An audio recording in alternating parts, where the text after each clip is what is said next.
नमस्कार, आप देख रहे हैं इंडिया न्यूज राजस्थान। आपके साथ मैं हूं सौरभ त्रिपाठी। बोलेगा राजस्थान में आपका स्वागत है। राज्य सरकार 10 जुलाई को विधानसभा में राज्य बजट पेश करेगी। राज्य बजट से लोगों की क्या अपेक्षाएं हैं, क्या उम्मीदें हैं, वे कैसा राज्य बजट चाहते हैं। हमारा आज का बोलेगा राजस्थान इसी मुद्दे पर केंद्रित है। तो सबसे पहले हम आपको अजमेर लेकर चलेंगे। अजमेर में हमारे सहयोगी जावेद खान ने इसी मुद्दे पर लोगों से बातचीत की है। लोगों को क्या कुछ कहना है, क्या कुछ राय है, सुनिए। प्रदेश में आगामी 10 जुलाई को राज्य सरकार की तरफ से जो है बजट पेश होने वाला है। उसी को लेकर के अजमेर इंडिया न्यूज़ राजस्थान की टीम जो है आज कुछ नगर के गणमान्य लोगों के पास पहुंची है, जहां पर हमारे साथ में कांग्रेस पार्टी के जो लोकसभा प्रत्याशी हैं रामचंद्र चौधरी जी, वो भी हमारे साथ में मौजूद हैं। बोलेगा राजस्थान में आज इस मैटर के अंदर, इस मामले के अंदर जो आगामी 10 जुलाई को जो बजट पेश होने जा रहा है राज्य सरकार का, उसके बारे में खास चर्चा लोगों से हम कर लेते हैं। इंडिया न्यूज़ में आप सभी का एक बार स्वागत है श्रीमान। जिस तरह आगामी 10 जुलाई को जो है बजट पेश होने जा रहा है, आपकी क्या क्या उम्मीदें हैं सरकार से? सरकार से मैं चाहूँगा कि युवाओं के रोज़गार के लिए अच्छा बजट पेश करे, युवाओं को ज़्यादा से ज़्यादा नौकरियों के लिए बजट के अंदर प्रावधान करे, शिक्षित बेरोजगारों को जो है स्टाइपेंड देने की व्यवस्था सरकार करे। साथ ही मैं चाहूँगा कि शिक्षा के ऊपर भी सरकार ज़्यादा से ज़्यादा ध्यान दे। जो महात्मा गांधी स्कूल कांग्रेस राज में खोले गए, उनकी संख्या बढ़ाई जाए, जिससे कि इंग्लिश मीडियम की पढ़ाई छोटे गरीब तबके के बच्चों को आसानी से सुलभ हो सके। मेरा ये मानना है कि सरकार को शिक्षा के साथ साथ चिकित्सा व्यवस्था पर भी गौर करना चाहिए। जो चिरंजीव योजना का नाम इन्होंने बदल के आयुष्मान योजना कर दिया है, और उसकी जो राशि थी 25 लाख से घटा करके केवल 5 लाख ही कर दी गई है। इससे गरीब तबके को इलाज कराने में बहुत ही ज़्यादा जो परेशानी आ रही है। ये बहुत ही उपयुक्त योजना थी जो आम जन को टच करती थी, आम जन के हित की थी। मेरा ये मानना है कि सरकार इस पे मनन करे और इस आगामी बजट के अंदर इसके अंदर राहत देकर के राजस्थान की जनता को लाभ पहुँचाए। बिल्कुल सही बात है। जो आयुष्मान जो योजना भी चल रही है सरकार की, उसमें पेमेंट में जो काफ़ी कटौती की है, उसमें भी परिवर्तन इस बजट में जो होना चाहिए वो बेशक बढ़ावा भी होना चाहिए। आपकी क्या राय है इस बारे में? नए बजट में सबसे बड़ी बात तो मेरी राज्य सरकार से मैंने लिखित में भेज चुका हूँ और पुनः अनुरोध कर रहा हूँ। दूध उत्पादकों को 5 रुपये प्रति लीटर जो राज्य सरकार अनुदान दे रही थी, वो फरवरी माह से आज तक नहीं मिला है। किसान आंसू बहा रहा है, दूध उत्पादक परेशान है। गर्मी का समय वो जल्दी दिया जाए। दूसरा, मिड डे मील का जो जिला संघों ने पाउडर जो है पैक करके जो राजस्थान में वितरण किया, उसके भी 52 करोड़ रुपए बकाया है। और ये जो इसके 5 रुपये वाला अनुदान जो है प्रति लीटर वाला, इसके भी करीबन करीबन मेरे ख्याल से 100 करोड़ से ऊपर बकाया है। तो इनका भुगतान करें। पशुपालकों के लिए जो है पूरा प्रत्येक ब्लॉक, जिला और पंचायत स्तर पर जो है गौशालाएँ खोली जाए युद्ध स्तर पे। जैसा कि ये सरकार दावा करती है कि हम गौ भक्त हैं, तो गौशालाएँ खोलें, उनका सारा खर्चा पहले की सरकार की तरह स्वयं उठावे। और गौशाला होने से क्या होगा, आवारा जानवर गलियों में, सड़कों पे, गाँव में उनकी फसलें किसानों की नहीं खराब करेंगे, उससे ज़्यादा होगा। किसानों के लिए जो है अभी बहुत जल्दी बरसात होने वाली, 1 महीने के अंदर 20-25 दिन में, तो राज्य सरकार उनको खाद, बीज और ऋण जो है बिना ब्याज का ऋण पहले की भांति जो है सरकार जारी करे और 15 दिन के अंदर ही उनको भुगतान करे, जिससे कि बरसात होते ही समय पर वो फसल की बुआई कर सके। इसके अलावा जो मेरा अनुरोध है कि राज्य सरकार ब्रीड के ऊपर काम करे, पशुपालन में गायों के ब्रीड के लिए काम करे, फीड के लिए काम करे, फोडर के लिए काम करे। और राजस्थान पशुधन विकास बोर्ड है, ये नॉमिनल बोर्ड है, नाम मात्र का बोर्ड है, इससे पूरा काम करवाया जाए युद्ध स्तर पे।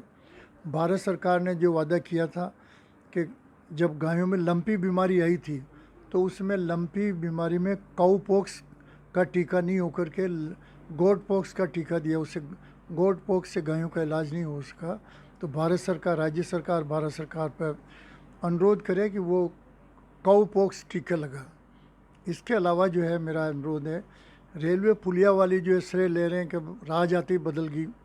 राहजाती हमने शुरू करा दिया, तो राज तो पहले भी था। 2016 में जब इस पुलिया का उद्घाटन हुआ था, शिलान्यास किया था, मैं भी शामिल था और अनीता बदेल भी थी। हमने मिलकर इसका शिलान्यास किया। उस समय राज इनका ही था। 2016 से 19 तक इनका राज रहा है, 18 तक। और उस समय ये पुलिया 9 दिन चले डाइकोस या खोदा पार निकली चुईया वाला बात हुई। पहले तो इनकी दूरदर्शिता इतनी थी कि पहले सिंगल लाइन अहमदाबाद जा रही थी, उस पे मतलब जो है पुलिया बनाने की योजना बनाई, खंबे खड़े किए पतले। फिर बाद में इन्होंने कहा नहीं, फ्रेट कॉरिडोर भी जाएगी, तो इन्होंने उसकी चौड़ाई बढ़ गई सड़क की, तो खंबे दूसरी डिजाइन बनाई। फिर उसके बाद में इन्होंने कहा नहीं, ये तो इलेक्ट्रीफाई करेंगे इस लाइन को। इलेक्ट्रीफाई का फिर नक्शा बना। ऐसे 5 बार नक्शे बने। 3-4 रेल मंत्रियों से मैं दिल्ली जाके मिला था। आखिर में मैं वैष्णो साहब से जो है मैं मिला था यहाँ रेलवे स्टेशन पे, जब भागीरथी जी मेरे साथ थे, देवनानी जी भी थे। अभी इस वक्त क्या बजट की क्या उम्मीदें हैं आपको? मैं उम्मीद यही कर रहा हूँ कि राज्य सरकार अपना हिस्सा पूरा लगाए और इसको जो है 7 बार जो प्रपोजल भारत सरकार से पास कराए रेलवे के, अब अंतिम चरण में हो चुका है, तो रेलवे को जल्दी बुलाए। हम आम जनता अजमेर ज़िले की इन तीनों ओवर ब्रिज से पूरे शहर की जो है कम से कम 10 लाख पॉपुलेशन इससे प्रभावित हो रहा है, इनको जल्दी बनाया जाए।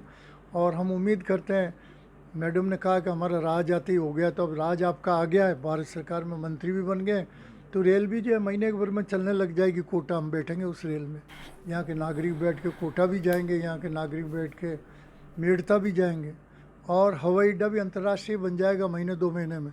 अब तो सारे काम युद्ध स्तर पे हो रखे हैं, हमारे आते ही काम शुरू हो गए, तो ये हवाई अड्डा भी अंतर्राष्ट्रीय बनाएंगे। दूसरा ये कि तेजा जी का जो ट्रस्ट है हमारा, उसमें राज्य सरकार ने पहले 5 करोड़ दिए। अब भारत सरकार जो है आज जा रहे हैं, मंत्री जाएंगे कल, तो 5-10 करोड़ ये भी और देवें, तो अंतर्राष्ट्रीय स्तर का जो है तेजा जी का वो बन जाए। इसी प्रकार देवनारायण बोर्ड जो हमारा है देवमाली में, उसमें भी दे। पहले इन्होंने 21 रुपये निकले थे सही लिफाफे में, तो 21 रुपये का लिफाफा, PM आयर 21 रुपये का लिफाफा दे गए, तो अब 21 करोड़ तो कर दे उसको। बीकानेर में हमारे सहयोगी भवानी जोशी ने इस मुद्दे पर लोगों से बातचीत की है और उनकी राय जानी। क्या कुछ कहना, चलिए सुनवाते हैं।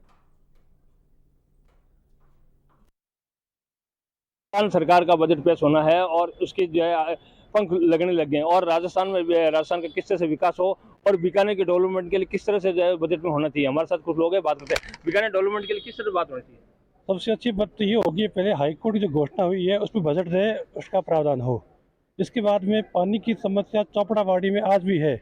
वहाँ पर जहाँ पहले दलदल में सब्जियाँ उग जाती थी, उसमें प्लांट लगने की बात हुई थी, वो अभी तक पूरी नहीं हुई है। उस पर ध्यान दें, उस पर बजट दें, और भी ऐसी बहुत सी सुविधाएं होनी चाहिए जिससे बजट मिले। आप इस राजस्थान सरकार के बजट में क्या उम्मीद रखते हैं? राजस्थान सरकार में इस बजट से काफ़ी उम्मीदें कर रहे हैं, क्योंकि काफ़ी टाइम बाद ये बजट आ रहा है। बीच में चुनाव की वजह से ये लेट हो गया था। बीकानेर की जो मुख्य समस्याएं, रेलवे फाटक की समस्याएं हैं, यहाँ पे इंडस्ट्रीज़ की बड़ी समस्या है, ड्राई पोर्ट काफ़ी टाइम से लंबित है, एयरपोर्ट काफ़ी टाइम से लंबित है, और इन सब चीज़ों का बीकानेर के डेवलपमेंट में मुख्य योगदान है। और ये जितना जल्दी बनेंगे, ये बीकानेर के डेवलपमेंट के लिए फ़ायदे में रहेगा। बीकानेर संभागीय मुख्यालय है, नए ज़िले यहाँ पे और भी जुड़े हैं, शिक्षा के क्षेत्र में भी ये काफ़ी आगे हैं। तो जो कॉलेज बीकानेर में पहले से बने हैं उनमें भी पूरी भर्ती की जाए। एग्रीकल्चर की बात करी जाए या पशुपालन की बात करी जाए, तो बीकानेर एक टाइम में डेनमार्क कहा जाता था, लेकिन आज के टाइम में पशुपालन और खेती के अंदर भी ये पिछड़ गया है। तो इनके लिए भी नए कृषि विज्ञान केंद्र और पशुपालन केंद्र बीकानेर के आसपास के ग्रामीण क्षेत्रों में नए डेवलप होने चाहिए, और यही इसी तरीके की मांगे मेरी है। आप क्या मानते हो, बीकानेर बजट में क्या उम्मीद है? बीकानेर क्षेत्र है वो कृषि क्षेत्र है, और इसमें सबसे बड़ी बात है कि यहाँ पर हमारे राजस्व मंडल की बेंच जरूर आती है। स्थायी संख्या होनी चाहिए, क्योंकि स्थायी अगर यहाँ पर बेंच नहीं हुई तो यहाँ का जो 90% वर्क है पूरे राजस्थान में बीकानेर क्षेत्र का जाता है, और ये संभाग स्तर पर हमारे यहाँ पर राजस्व मंडल की स्थापना होनी चाहिए। उसके अलावा हाईकोर्ट की बेंच के लिए यहाँ राज्य सरकार प्रस्ताव बनाकर सेंट्रल सरकार को भेजे। हमारे केंद्रीय मंत्री ने पूर्व में ही बेंच की घोषणा कर रखी है, तो हम चाहते हैं कि इस उम्मीद में कि अभी वर्तमान में फिर हमारे जो मंत्री जी बीकानेर से हैं, तो यहाँ पर हाईकोर्ट के लिए बेंच के लिए कर सकते हैं। इसके अलावा जैसे सबसे बड़ा नासूर है बीकानेर के लिए कोर्ट गेट की समस्या। कोर्ट गेट में तो अब रेलवे की समस्या, इसके लिए पिछली वसुंधरा राजे सरकार ने काफ़ी प्रयास किए थे और फिर से भाजपा सरकार आई है और हमें उम्मीद है कि इस बार बजट में इसका प्रावधान किया जाकर ये रेलवे की समस्या है जो कोर्ट गेट के पास की है उसका निदान हो जाएगा। धन्यवाद। बीकानेर बजट में क्या होना चाहिए इस बार राशन बजट पेश? निश्चित रूप से इस साल का जो बजट है, नई सरकार का पहला बजट है, उस बजट में युवाओं के रोजगार संबंधी घोषणाएं की संभावना है। चिकित्सा क्षेत्र में बीकानेर को बहुत कुछ मिलेगा ऐसी आशा है। शिक्षा के क्षेत्र में कॉलेजेस मिलेगी, लड़कियों के लिए कॉलेज मिलेगी, इसकी भी संभावना है। और इसके साथ साथ जो बीकानेर की मूलभूत आवश्यकताओं की जो कमी है, जो मोटी अभी इन्होंने बताया, जो सड़क का जो कोर्ट गेट पर रेलवे फाटक है वो बड़ी समस्या, शहर को दो भागों में बांटते हैं, उस पर भी मंथन चल रहा है। लेकिन बीकानेर को बहुत अच्छा मिलने वाला है, सर्वहितैषी, आम जन को लाभ देने वाला, महिलाओं को, युवाओं को, छात्रों को, किसानों को, इन सबको साथ करके अच्छा और शानदार बजट पेश होगा निश्चित रूप से। इस बजट में आप क्या उम्मीद बीकानेर के लिए? उम्मीद रखते हैं इस बार बीकानेर को काफ़ी फायदा इसमें होना चाहिए युवाओं के लिए, और प्लस शहरी जो विकास है वो होना चाहिए।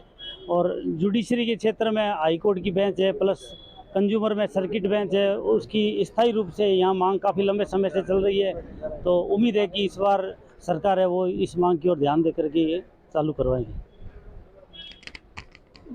बीकानेर लोगों का मानना है कि जो राज्य सरकार जो बजट पेश कर रही है वो बहुत ही है, लेकिन बीकानेर की अपेक्षा खूब है। बीकानेर में रेलवे फाटक की समस्या हो, चाहे बीकानेर बाहर अपने हाईकोर्ट की बेंच की मांग हो, चाहे शिक्षा की क्षेत्र की मांग हो, इसमें काफ़ी जो है कृषि की मांग हो। और इस बजट में जो है बीकानेर काफ़ी उम्मीद रखता है और राजस्थान सरकार इस बजट में बीकानेर का काफ़ी ध्यान रखेगा। इंडियन न्यूज़ राजस्थान के लिए बीकानेर से। वैर में हमारे सहयोगी हरदेव कटारिया ने इस मुद्दे पर लोगों से बातचीत की है, लोगों की राय जानने की कोशिश की है। सुनिए। इंडिया न्यूज के दर्शकों को नमस्कार। आज इंडिया न्यूज राजस्थान लेके आया है अपना फेमस कार्यक्रम बोलेगा राजस्थान। बोलेगा राजस्थान में आज हम यहाँ वैर विधानसभा क्षेत्र से जागरूक व्यक्ति हैं, उनसे हम जानकारी चाहेंगे कि 10 जुलाई को जो बजट पारित होने वाला है वो बजट कैसा होना चाहिए। तो यहाँ पर मौजूद है विशेषज्ञ, इनसे पूछना चाहेंगे कि राज्य का जो बजट पेश होने वाला है वो कैसा होना चाहिए सर, बजट कैसा होना चाहिए सर? देखिए, राजस्थान में कृषि के संदर्भ में विशेषकर भरतपुर जिले के लिए 2-3 चीज़ों की विशेष आवश्यकता है। और जैसे यहाँ पे राजस्थान में अभी कृषि उद्यानिकी एवं वानिकी विश्वविद्यालय नहीं है, जबकि संभाग स्तर है। पहले से 5 कृषि विश्वविद्यालय हैं, लेकिन उद्यानिकी विश्वविद्यालय नहीं है। जबकि दूसरे राज्यों में जैसे कि उत्तराखंड, हिमाचल प्रदेश, महाराष्ट्र, तमिलनाडु आदि में अलग से उद्यानिकी विश्वविद्यालय हैं। तो यहाँ पर भुसावर में क्योंकि उद्यानिकी का काफ़ी स्कोप भी है, पहले से यहाँ पर उद्यानिकी की खेती हो रही है। राजस्थान भर में बढ़ावा देने के लिए एक राज्य स्तरीय उद्यानिकी एवं वानिकी विश्वविद्यालय की जरूरत है। और जब से जिला अलग बना है डीग, तो जो कृषि विज्ञान केंद्र कुम्हेर था वो डीग जिले में चला गया है। भरतपुर संभाग स्तर होते हुए भी यहाँ पर कृषि विज्ञान केंद्र नहीं है, इसलिए भुसावर में कृषि विज्ञान केंद्र खोले जाने की जरूरत है। भुसावर में फलों की खेती पहले से ही होती है और यहाँ का अचार उद्योग पहले से ही काफ़ी विश्व प्रसिद्ध है, लेकिन यहाँ पे नए अनुसंधान व नवाचार के लिए कोई व्यवस्था नहीं है। और पहले प्रोसेसिंग यूनिट खोलने की 10 साल पहले योजना बनी हुई थी, उसके लिए 400 करोड़ का बजट भी था, लेकिन वो किन्हीं कारणों से कटौती में खुला और केवल बाउंड्री बनकर रह गई। इसलिए उसको पुनर्जीवित किया जाए और उसको भुसावर क्षेत्र में ज़मीन अलॉट करके और प्रोसेसिंग यूनिट को खोला जाए। इसके साथ ही जो यहाँ पे किसान हैं उनके लिए भी जो दवाइयाँ हैं या जो केमिकल पेस्टिसाइड्स हैं, किसान कीड़े और बीमारियों पे जो यहाँ के स्प्रेयर वगैरह जो मशीन है, छिड़काव की मशीन है, उन पर भी अनुदान बढ़ाए जाने की ज़रूरत है। कम से कम 50% अनुदान उन पर किया जाना चाहिए। बेरोजगारी के बारे में आप क्या कहना चाहेंगे? बेरोजगारी बड़ी ज़्यादा स्तर पे अभी फैली हुई है, विशेषकर युवा जो है बेरोजगारी से त्रस्त है और बेरोजगारी के लिए भी नई भर्तियां निकाली जाएं और कुछ जो स्किल डेवलपमेंट के लिए भी जो युवा हैं उनको स्किल डेवलपमेंट के लिए भी विशेष बजट का प्रावधान किया जाना चाहिए। शिक्षा के क्षेत्र में क्या होना चाहिए विशेष नवाचार? शिक्षा के क्षेत्र में पहली बात तो शिक्षा मुक्त होनी चाहिए, कम से कम स्नातक हो, चाहे वो किसी भी वर्ग का हो, चाहे किसी भी जाति का हो। तो शिक्षा के साथ साथ हमारा मेडिकल फैसिलिटी भी हमको कम से कम फ्री होनी चाहिए, ताकि लोगों को जो भटक रहे हैं, जिनके पास दवाइयों के लिए वो नहीं है, वो अपने अच्छे से स्वास्थ्य पे ध्यान दे सकें। तो इनका यह कहना है कि स्नातक तक जो है एजुकेशन है वो फ्री होनी चाहिए और मेडिकल की जो सुविधा है उसमें और भी निःशुल्क दवाइयों का समावेश होना जरूरी है। बजट जो पेश होने वाला है कैसा बजट होना चाहिए आप ये बताया? मैं सर की बात से सहमत हूँ। शिक्षा और स्वास्थ्य जो विभाग है वो पूरा मुफ्त होना चाहिए, ताकि निचले स्तर के जो लोग हैं वो आगे बढ़ सके। बहुत सारे बच्चे इसी वजह से आगे नहीं बढ़ पाते क्योंकि उनके पास पिता के पास इतना बजट नहीं होता है कि वो पढ़ा सके, अच्छे कॉलेजेस में पढ़ा सके। तो मैं ये कहना चाहूँगी अच्छे कॉलेजेस का जो शिक्षा है वो मुफ्त होनी चाहिए। जनहित के बारे में बताइए, जनहित में क्या क्या सुविधाएं होनी चाहिए बजट में? मेन तो पेयजल व्यवस्था हो गई, स्वास्थ्य व्यवस्था हो गई, बिजली व्यवस्था हो गई और शिक्षा व्यवस्था हो गई। इन पे सरकार को ज़्यादा ध्यान देना चाहिए। नए जो टैक्स लगाए जाते हैं और जनता पे भार पड़ता है, तो क्या इस बार जो है जो टैक्स है वो लगाया जाना अनिवार्य है क्या? टैक्स तो अनिवार्य तो नहीं है, पर वही है कि कुछ तो टैक्स लगाना ही पड़ेगा सरकार को। आप क्या कहना चाहते हैं, कैसा बजट होना चाहिए, क्या अपेक्षा है सरकार से? सरकार का बजट जो लोग हैं बेरोजगार हैं उनके लिए रोजगार प्रदान करना चाहिए। जिन बच्चों को या फिर युवाओं को स्वास्थ्य सेवाएं नहीं मिल पा रही है तो उनके लिए स्वास्थ्य सेवाएं होनी चाहिए और जनहित दर सभी ज़्यादातर सेवाएं मुफ्त होनी चाहिए, जिससे सभी को मतलब मौका मिल सके हर चीज़ में आगे बढ़ने का। कृषि क्षेत्र के बारे में और क्या विशेष भरतपुर जिले के लिए बजट में ऐसा समावेश होना चाहिए, कौन सी ऐसी चीज़ें?